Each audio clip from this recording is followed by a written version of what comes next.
Foolish Hans. An Austria-Hungary tale. Narrated by Elena for 1,000,000 heroes. Once upon a time there was a poor peasant woman. She was a widow and had but one son. His name was Hans, and he was very stupid.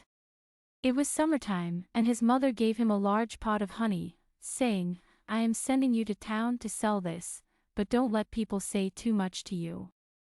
She was afraid that people would bargain too much with him.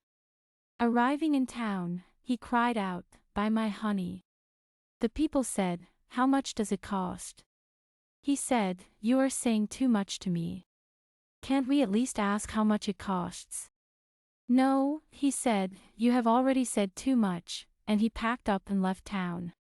Out in the country the flies and wasps swarmed around him, wanting his honey. "Buy my honey," he said. They were not able to say anything to him, so he poured his honey out on the ground. "You'll have to pay me in a week," he said. Then he went home and told his mother, "I sold the honey and will get the money in a week." A week later he again set off for town. Because of the money for the honey he took along a stout cudgel.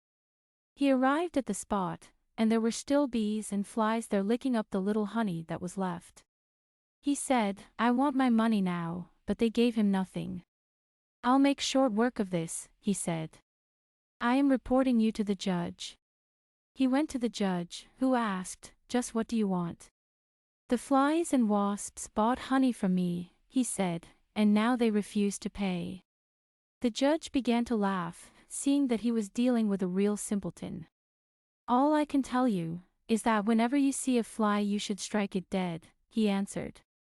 Just then a fly flew onto the judge's nose, and Hans hit the fly on his nose.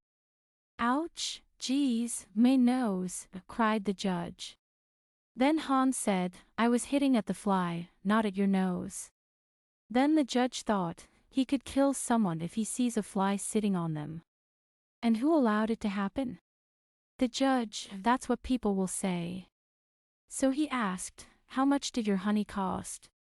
300 florins, said Hans. So the judge wrote him a slip and sent him with it to the cashier, and when he received his money, he returned home.